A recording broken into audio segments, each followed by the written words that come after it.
Allah.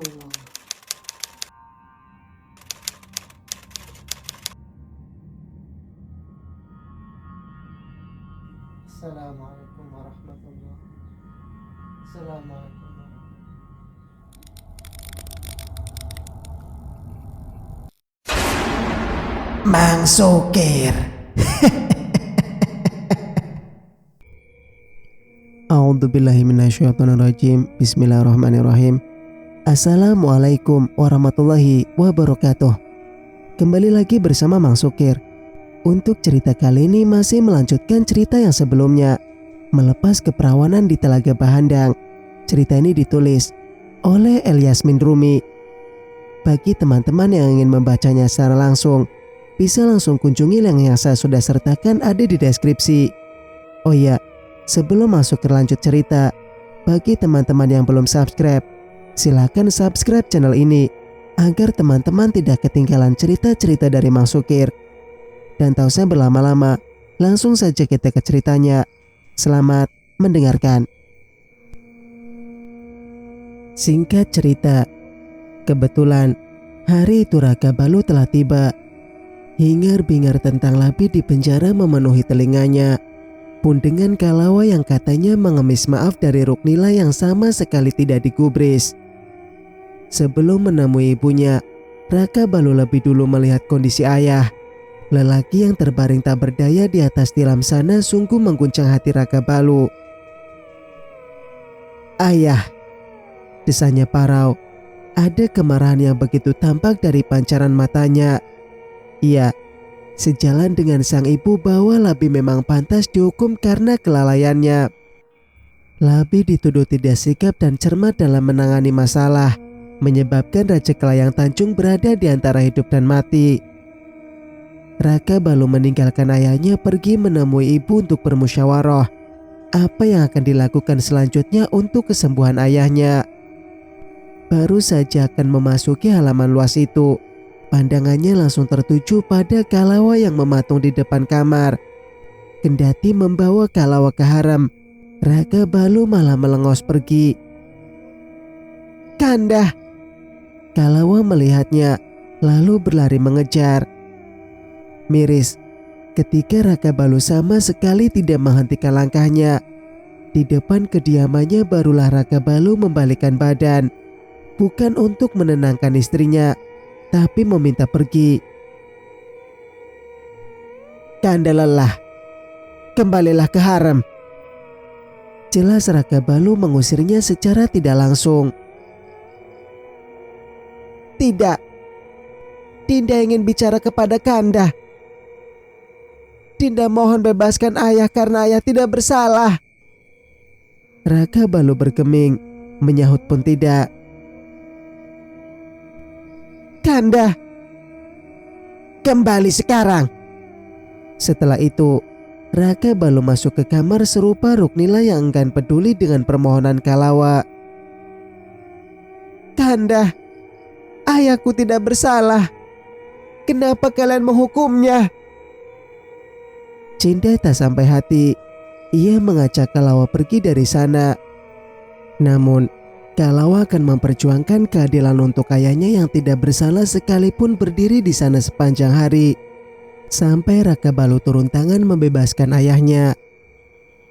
"Nyayu, sebaiknya kita kembali saja.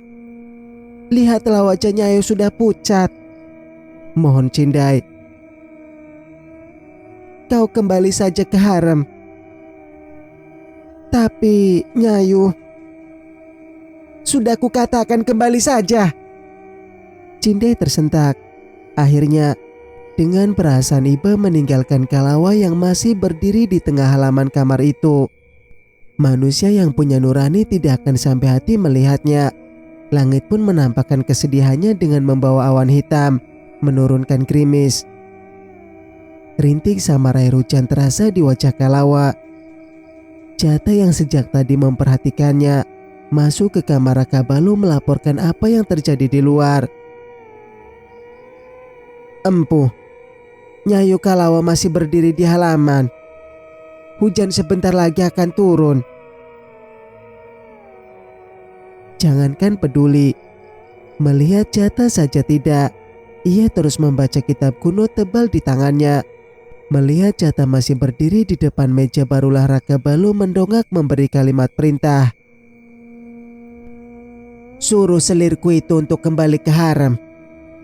Jangan sampai membuatku lebih marah lagi. Jata mengangguk, menyampaikan perintah itu kepada Kalawa dengan muka tanyaman. Nyayu diminta empu untuk kembali ke harem. Nyayu harus segera kembali. Sebentar lagi akan turun hujan. Permintaan itu tidak diindahkan oleh Kalawa. Katakan kepada empu bahwa aku akan berdiri di sini sampai empu membebaskan ayahku. Jata mendesah. Ia meruntuk dalam hati kenapa harus terlibat dengan suami istri yang sama-sama keras kepala. Bolak-balik Jata menyampaikan pesan yang masing-masing tidak mau mengalah. Kalau begitu biarkan saja selirku berdiri di sana, imbu Raka Balu. Jata tak bisa melakukan apapun lagi, hanya bisa menatap iba ke arah Kalawa yang masih teguh berdiri di sana. Tak lama, gerimis-gerimis tadi berubah jadi rintik besar menghujam bumi, deras dan bertubi seolah langit menumpahkan air bah. Petrikor menyeruak, aroma basah yang banyak dirindukan. Hujan sederas itu tidak secuil pun memupus kegigihan Kalawa untuk menegakkan keadilan bagi ayahnya. Jata melirik ke arah kamar. Tidak ada sedikit pun tanda-tanda Raka Balu akan keluar sekedar meminta istrinya kembali. Gigil membelit tubuh Kalawa. Bibirnya membiru dan bergetar, sementara kakinya dipaksa untuk terus berdiri tegak.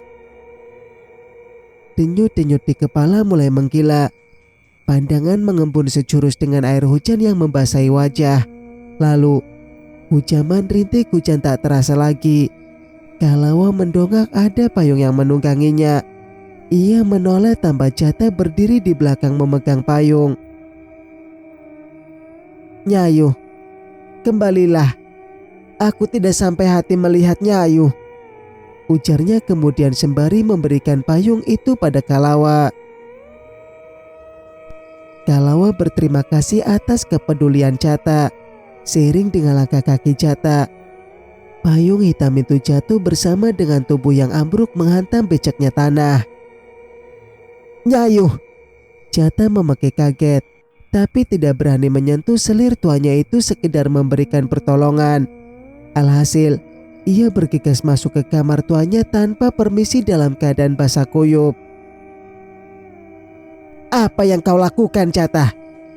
Kau tidak sopan. Terserah bila tuanya itu ingin marah, tapi ada hal gawat yang harus disampaikannya. Empu, Nyayu pingsan di halaman. Apa? Buku di tangan tertutup kasar. Raka Balu bersingkat dari duduknya, melesat bagai kilat menuju halaman. Dinda! Teriaknya menggema bersama gemuruh hujan. Dada Raka Balu pun ikut bergemuruh melihat istrinya tergeletak basah kuyup, kotor akibat percikan dari tanah. Lantas, Raka Balu menggendong Kalawa masuk ke kamar, sedangkan Jata diminta memanggil Bomo, wanita kepercayaannya di harem. Wanita itu datang dengan tergesa. Periksa segera keadaan istriku. Periksa dengan seksama, jangan sampai ada yang terlewat. Sementara Raka Balu pergi ke ruang ganti untuk mengganti pakaiannya yang basah. Bomo, wanita itu tidak berani melewatkan setiap pemeriksaannya. Keseluruhan tubuh yang hanya ditutupi selai kain itu diperiksa dengan sebaik-baiknya. Bomo itu menemukan tanda-tanda yang tidak biasa. Tak lama Raka Balu kembali berdiri di balik tirai tipis yang menjadi partisi ranjangnya. Bagaimana? Selirku baik-baik saja bukan? Raka Balu tidak memikirkan jika Kalawa sakit karena penyakitnya kemarin sudah dihilangkan, hanya menunggu koreng-koreng itu pulih. Bomo pun menyatakan kesaksian di depan Raka Balu dengan apa yang baru saja ia ketahui setelah memeriksa keadaan Kalawa.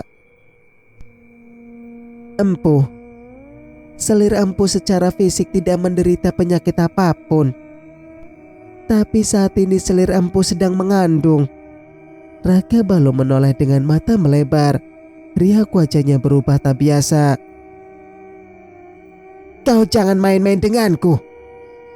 Buru-buru Pomo itu menangkupkan tangan meminta maaf. Hamba tidak berani berbohong.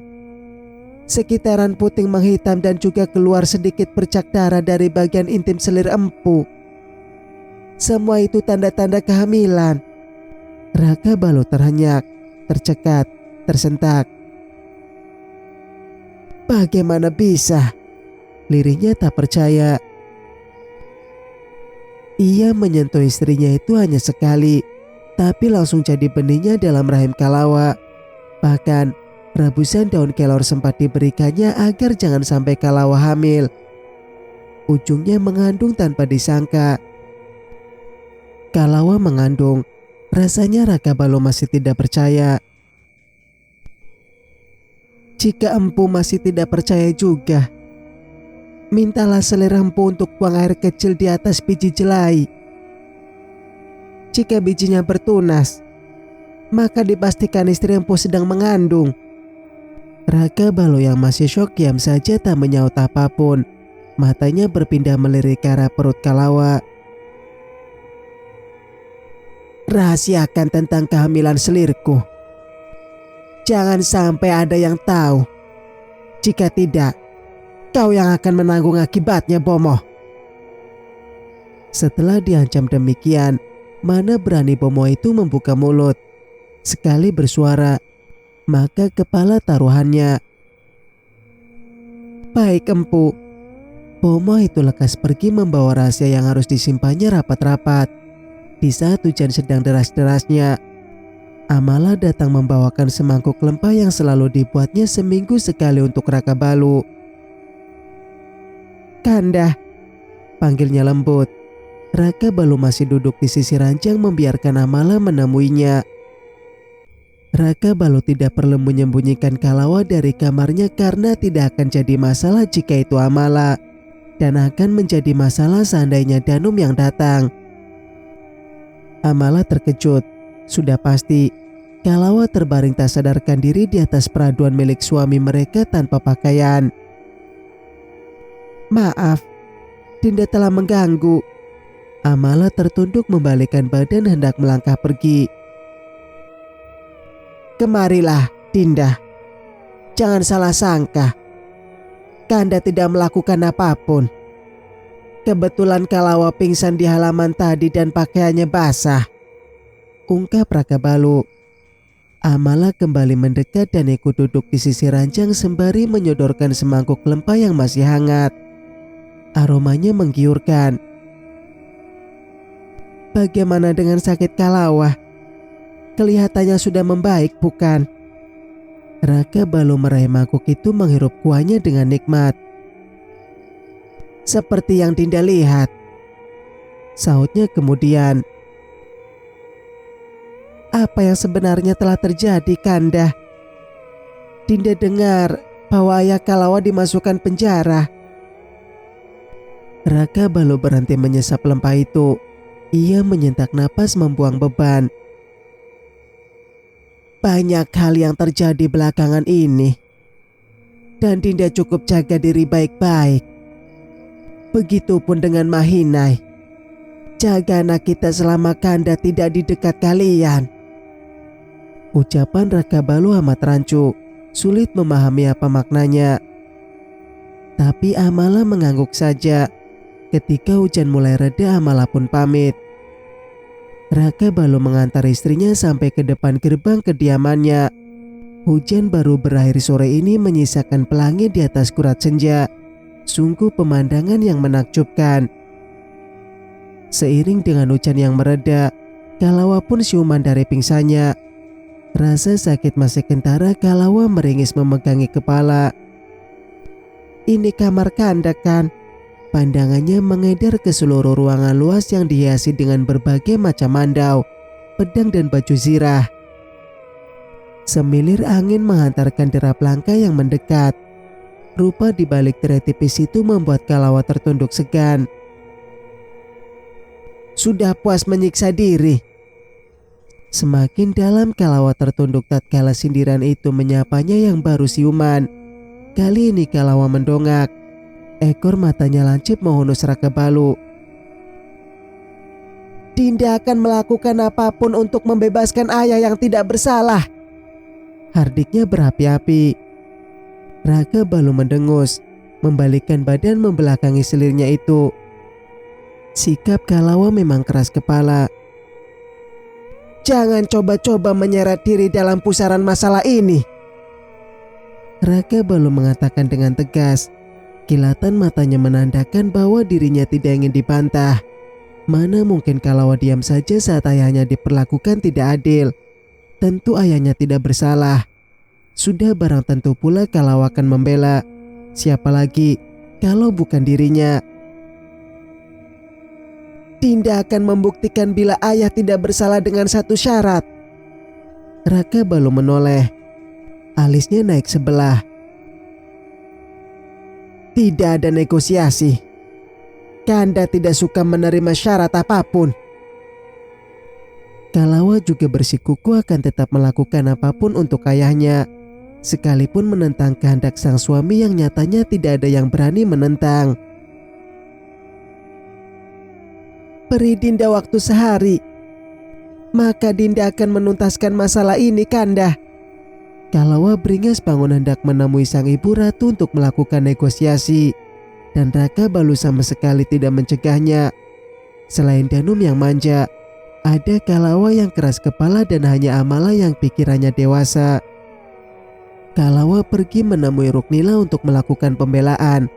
Di depan kamar, ia terpaksa melantangkan kalimat pembelaan.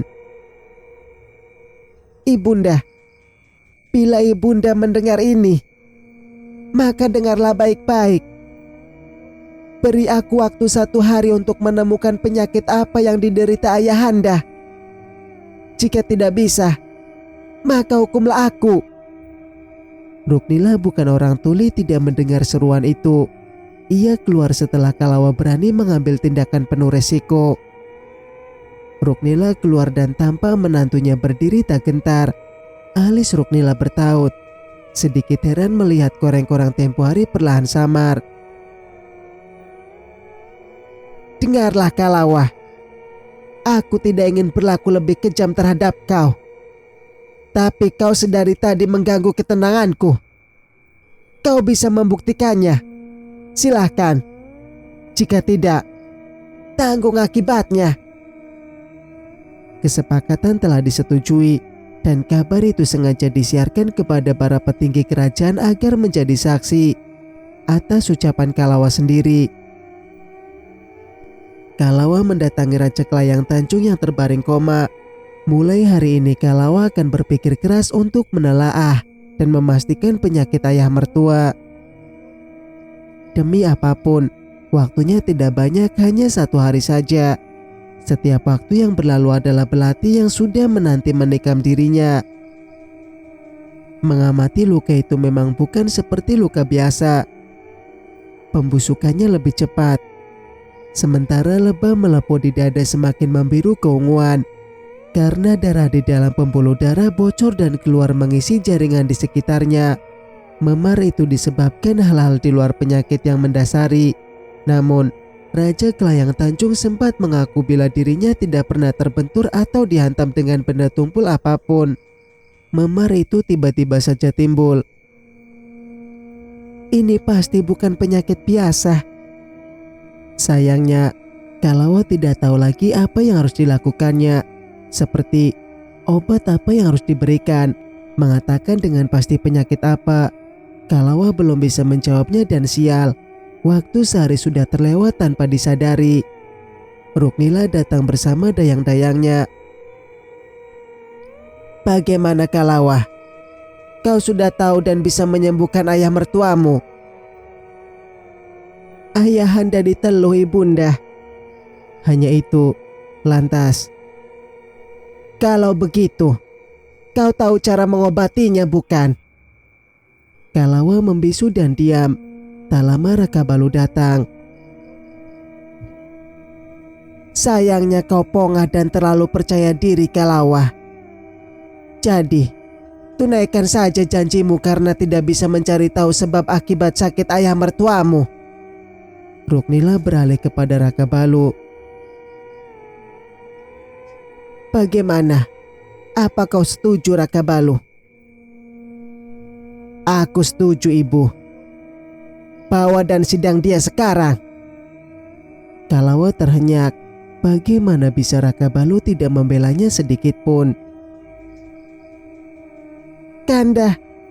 Padahal Kalawa sangat berharap perlindungan suaminya itu. Kalawa pun digiring ke Balairung dan para petinggi dikumpulkan di sana. Kanda, ada apa ini? Tanya Danum. Inilah akibatnya jika berani berbuat sesuka hati. Danum sontak terdiam. Sautan Raka Balu seolah menyindir dirinya. Kalawa diadili di sana sesuai dengan janjinya kemarin. Semua yang ada di sini menjadi saksi atas perkataan selir Kalawa. Atas janjinya itu, selir Kalawa akan dikurung di penjara berdampingan dengan ayahnya. Bagaimana Batara Raka Balu? Sebagai suami apa kau keberatan? Tanya seorang petinggi istana. Aku tidak keberatan sama sekali. Aku hanya ingin Labi dikeluarkan dan digantikan dengan anaknya. Masukkan selirku ke ruang penyiksaan dan aku tidak ingin seorang pun ada yang mendekati tempat itu. Jatah, seret selir Kalawa sekarang ke ruang penyiksaan. Bukan hanya Kalawa, semua orang yang hadir di sana terkejut bukan main. Danu menekuk ludah ketika ketegasan suaminya begitu menakutkan. Dan Ruknila pun terperangah atas hukuman yang sama sekali tidak pernah disangkanya. Maaf, Nyayu. Di hadapan semua orang, Jata membawa Kalawa pergi dari Balairung. Semua tercengang atas keputusan sang anak raja. Lantas, siapa lagi yang berani menentang? Kalawa pergi tanpa perlawanan. Ia terus berjalan kemana kaki Jata melangkah. Bukan ruang penyiksaan, tapi Kalawa mengikuti Jata sampai ke gerbang istana dan berhenti pada sebuah kereta kuda. Masuklah, Nyayu. Tapi sekali lagi Kalawa heran. Kemudian masuk dalam keadaan bingung dan Jata sendiri yang menjadi kusirnya. Kalawa tidak tahu apa maksudnya. Kemana dirinya akan dibawa pergi. Namun tampaknya jauh meninggalkan istana. Jatah, kita akan kemana? Tanyanya setengah menjerit. Jatah tidak menyaut mengundang curiga dan ketakutan dalam diri Kalawa. Jatah, tolong kembali. Tapi lagi-lagi Jatah tidak menggubris. Kereta kuda telah melewati hutan rimba dan sekarang berada di hamparan ilalang. Aroma gaharu menyapa indera penciuman Kalawa sontak menyibak tirai jendela. Telaga Bahandang. Bukankah mengherankan Telaga Bahandang yang dituju? Harusnya Kalawa berada di ruang penyiksaan sekarang. Masuklah ke gubuk. Aku akan menunggu tak jauh dari sini, Nyayu. Tapi kenapa kau membawaku ke sini, Jatah? Jatah bungkam untuk yang kesekian kali. Kalawa masih linglung atas apa yang terjadi. Dirinya pun masuk ke gubuk begitu saja. Matahari terus bergulir dalam kegamangan. Sunyi tempat itu membuat suara tapak kuda begitu jelas. Kalawa keluar dari gubuk takut Jatah tiba-tiba meninggalkannya sendiri lagi di sana. Tapi datang satu kuda lagi yang ditunggangi sang anak raja. Kanda. Lelaki itu turun dari kuda berjalan cepat menuju ember gubuk, di mana istrinya berdiri tertegun. Raka Balu meraih tubuh Kalawa memeluknya erat. Selirku, desisnya. Bukan ruang penyiksaan yang diperuntukkan Raka Balu untuk selirnya itu. Tapi gubuk sederhana tempat segala ketenangan hadir di sana. Kenapa Kanda menyuruh Jatah membawa Dinda kemari? Bukankah... Kanda sengaja agar kita bisa berendam bersama lagi di sana. Tunjuknya ke arah Telaga Bahandang. Tiba-tiba pula mengecup bibir Kalawa sekilas. Jata yang melihatnya langsung membuang muka karena jengah. "Empu, aku permisi," seru Jata. "Jika ada yang mencariku, katakan saja sedang mengurusi bahan makanan di desa Bentayan." Sepertinya Jata, Raka Balu membawa Kalawa masuk ke gubuk itu. Di sana, langsung disibak pakaian atas Kalawa membuat istrinya itu terkejut dan panik. "Kanda ingin apa?" tanyanya sedikit tergagap. Gelagat Kalawa membuat Raka Balu tersenyum dan lagi mengecup bibirnya sekilas. Lalu mengeluarkan jalinan tali sama seperti yang dipakai Kalawa sekarang. "Ini bangsal kan? Untuk siapa?" "Untuk Kanda," tanya Kalawa heran. "Kanda tidak perlu memakai ini, Dinda. Yang perlu memakainya hanya Dinda." Kalawa dilanda kebingungan. "Ini bangsal milik Dinda. Kenapa harus dipasang satu lagi? Apa satu tidak cukup?"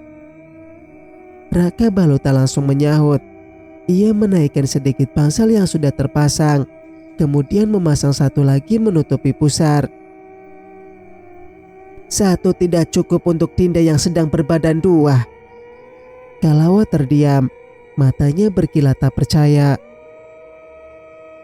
"Maksud Kanda apa? Dinda mengandung. Bagaimana Kanda tahu?" "Tidak ada yang tidak Kanda ketahui, sekalipun apa yang ada di dalam rahim Dinda," sautnya seraya mengeluarkan satu bungkusan lagi. Kalawa langsung membelalak melihatnya. "Itu kan..." Tidak Kanda. Dinda tidak ingin dipijat seperti hari itu." Kalawa menggeleng dan mundur menolak kegiatan menyakitkan itu. "Ini tidak akan sesakit kemarin, Dinda. Kanda harus membuang seluruh energi negatif yang masih tersisa dalam tubuh Dinda. Lagi pula, di sini Dinda bebas menjerit dan Kanda tidak harus menanggung malu karena cerita Dinda hari itu. Tidakkah Dinda sadar bahwa ibu mengira Kanda menggagahi anaknya dengan membabi buta sampai pingsan?" Kalawa bergeming. Seandainya bisa menolak, maka Kalawa akan menolak karena sakitnya bukan main. "Tapi..." Kebanyakan kata "tapi". Sampai Raka Balu tidak sabaran lantas menggendong Kalawa saat itu juga seraya berujar, "Ini sakitnya tidak seberapa dibanding saat melahirkan nanti. Jadi, belajarlah untuk menjerit dari sekarang, Dinda." Raka Balu menurunkan Kalawa di tepi telaga. Kain cual dimintanya untuk ditanggalkan tidak ingin basah dan menyisakan baju kurung. "Kanda, sakit." Belum melakukan sudah merengek dengan seraut merajuk. Tanpa menyahut, Raka Balu membawa istrinya duduk di batu tepian telaga. "Ini tidak akan sesakit kemarin." Kalawa tidak yakin dengan ucapan suaminya itu. Kemarin saja Raka Balu mengatakan hanya sedikit sakit, tapi sakitnya membuat Kalawa tak henti menjerit. Raka Balu meraih kedua kaki Kalawa diletakkan di atas pangkuan. Jari-jari loncus itu dibelainya pelan sembari membaca mantra. Setelah syair-syair magis itu berkumandang, barulah Raka Balu mulai mengapit, sedikit memilin jari kaki selirnya. Memang tidak sesakit kemarin, tapi tetap saja sakit sampai Kalawa meringis sesekali menggigit bibir bawah untuk menahannya. Raka Balu mendongak tanpa bibir tipis itu sudah kemerahan. "Bibir Dinda serupa air telaga ini." Kalawa tersipu mengalihkan pandangan tertunduk sedalam dada. Tak lama, Raka Balu telah selesai dengan ritualnya. Tak banyak bertanya pula ditariknya Kalawa berdiri berhadapan. Tatapan Raka Balu sedalam dasar Telaga Bahandang menghanyutkan Kalawa. Pandangannya bergeming, matanya tak meriak securus itu. perlahan mendekatkan wajah hingga dada Kalawa berdebar serasa ingin meledak. Dikiranya Raka Balu akan memberikan kecupan. Tahu-tahu hanya meniup pelan kedua netra coklat berkilat itu, lalu berbisik, "Rahasiakan kehamilanmu, Dinda." Kalawa terkesiap, matanya mengerjap seolah tidak percaya. "Kenapa Kanda?" Selain pernikahan, kabar kehamilan adalah hal yang paling ditunggu oleh kerajaan. Tapi Raka Balu ingin Kalawa menyimpan rahasia itu rapat-rapat. "Untuk saat ini rahasiakan saja." Seperti biasa, Raka Balu tidak menjawab panjang lebar dan katanya rancu, membuat orang digerayangi perasaan dan bingung. "Ingin tetap berendam atau sudahan?" tanyanya. Kalawa memilih untuk kembali ke gubuk saja. Ia pun tak serta-merta mengganti pakaiannya yang setengah basah demi nama yang menyeduh hangat secangkir rindu. Kalawa kembali duduk di tengah pintu gubuk menjuntai kaki bersama lelaki yang sanggup meluluhkannya dalam sekejap. "Kanda, kenapa Kanda malah membawa Dinda kemari? Bukankah Kanda sendiri yang memutuskan untuk memasukkan Dinda ke ruang penyiksaan?" Raka Balu menyesak napas. Pandangannya menerawang ke langit kelabu di sana. "Tempat ini lebih aman daripada istana, Dinda." Lagi-lagi Raka Balu mengatakan hal yang rancu. Namun bukan tanpa alasan sautannya itu. Dalam kurun waktu dekat ini, ia sedang mencari tahu siapa orang yang telah berulah di istana membuat kekacauan dengan hal yang tak kasat mata. Hal itu disadari ketika Raka Balu melihat keadaan terakhir ayahnya. Itulah sebabnya Raka Balu memilih membebaskan Labi karena tahu jikalau ayahnya menderita penyakit yang tak biasa. "Mana mungkin Kanda sampai hati mengurung Dinda di sana? Ketahuilah, ruangan itu lebih mengerikan daripada penjara bawah tanah." Lanjutnya kemudian. Kalawa kehabisan kata. Raka Balu memang tidak bisa diimbangi dalam hal apapun. Perpikirannya cerdas dan cepat. Lalu keduanya diam tercenung larut dalam pikiran masing-masing. Kalawa menjatuhkan kepala di pundak Raka Balu menjadikan wadah penyangga penat bebannya. Sementara Raka Balu ada rasa yang mengaliri diri hingga diam tanpa gelinjang. "Kanda, ada apa?" Kalawa yang tadinya menyamai lamunan kembali menegakkan kepala melihat Raka Balu bergeming saja. Tersadar, Raka Balu memandang Kalawa sekilas dan kembali menatap lurus ke belantara di depan sana. "Kanda gelisah," sautnya. Kalawa ikut gelisah lantaran mendengar sautan itu. "Ada apa Kanda? Mungkinkah ada sesuatu yang sedang terjadi? Kanda jangan menakuti Dinda." Sungging senyum di ujung bibir Raka Balu sedikit meredakan kegelisahan Kalawa. Belayan lembut di kepala pun menenteramkan hati. "Kanda memang merasa cemas sejak tadi. Tapi bukan berarti Dinda harus ikut merasa cemas. Bukankah suami Dinda ini selalu hidup di bawah naungan gelisah dan resah? Tidak ada raja ataupun calon penerus raja yang akan hidup tentram sepanjang waktu. Banyak hal yang membuat malam tak pernah ramah pada mereka, selayaknya yang selalu dirasakan Raka Balu. Berharap resah akan hilang bersama senja yang merayap di ufuk barat. Tapi rasa itu terus melindap dan kian menumpuk dalam hati sampai malam berada pada titik paling pekat. "Dinda, sepertinya Kanda harus pulang," cetusnya ketika mereka baru saja usai berdiam diri di depan perapian. Mendengar Raka Balu akan kembali tak lantas membuat hati Kalawa sedih dan kecewa. Justru percaya bila ada sesuatu yang terjadi di istana karena feeling Raka Balu tidak pernah salah. "Kanda pulanglah. Dinda akan menunggu Kanda di sini." Raka Balu terima kasih untuk semua pengertian dari selirnya itu.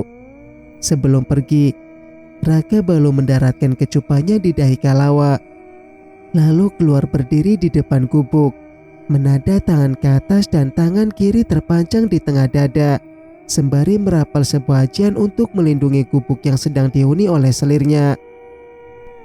Setelah itu Raka Balu berseru dari depan gubuk, "Dinda, ingatlah, jangan jauh-jauh keluar dari gubuk selama Kanda belum datang." Kalawa balik berseru mengiyakan perintah suaminya. Ringkihan kuda dan tapak kaki yang menjauh menandakan Raka Balu telah pergi. Ia memacu kudanya dengan cepat agar bisa tiba di istana dan segera pulang, terurai rasa gelisahnya. Memang perasaan Raka Balu tidak pernah salah. Hatinya resah bukan kepalang karena istri kesayangannya sedang ditimpa malapetaka yang menyebabkan hati. Danum baru saja mengalami hal yang menyedihkan. Di ranjang itu dirinya tengah meraung bergelut dengan darah yang membasahi atas kasur. Ia keguguran tanpa sebab apapun. Pomo wanita kepercayaan harem telah memastikannya. Semuanya tidak bermula dari apapun. Selepas senja, Danum langsung tidur karena mengantuk luar biasa. Ia pun tidur seperti biasa, tanpa aba-aba dan sangat nyenyak hingga tak beberapa lama, merasakan mulas di perut yang semakin menjadi. Tahu-tahu darah sudah membasahi ranjang, lalu ada segumpal darah yang meringsek ingin keluar dari mulut rahimnya. Seiring dengan itu sakit yang melilit berangsur menghilang. Tapi tangis dan cerit Danum tidak terkendali ketika tahu janin yang dikandungnya harus keluar sebelum waktunya. Raka Balu tiba ketika janin itu telah dikubur di halaman depan kamar. Jerit histeris yang terdengar membuat Raka Balu setengah berlari mendatangi kamar permaisurinya. Di ranjang itu, Danum terbaring dan menangis tatkala Bomo mengeluarkan darah-darah yang tersisa. "Kanda!" Tangis pun semakin menjadi menyumpal pekak telinga. Raka Balu tidak perlu bertanya apa yang sudah terjadi karena ini kali kedua Raka Balu menyaksikan Danum keguguran. "Dinda keguguran lagi, Kanda." Rintihan pun tak terelakkan sehingga Raka Balu harus memeluk wanitanya itu. "Apa yang salah? Rahim Dinda sehat. Kandungan Dinda kuat. Dinda tidak pernah lelah dan lainnya. Tapi kenapa harus keguguran lagi?" Danum meraung menumpahkan segala kesedihannya. "Jangan terlalu bersedih, Dinda. Ingat saja bahwa semua ini memang sudah takdir.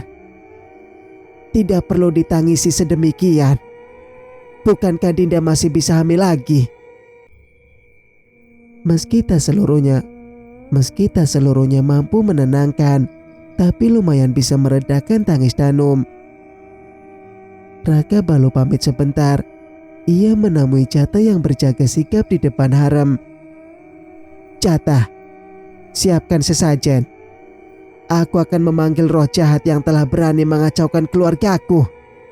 Ditanya pada Jata karena itu jelas bukan murni keguguran biasa.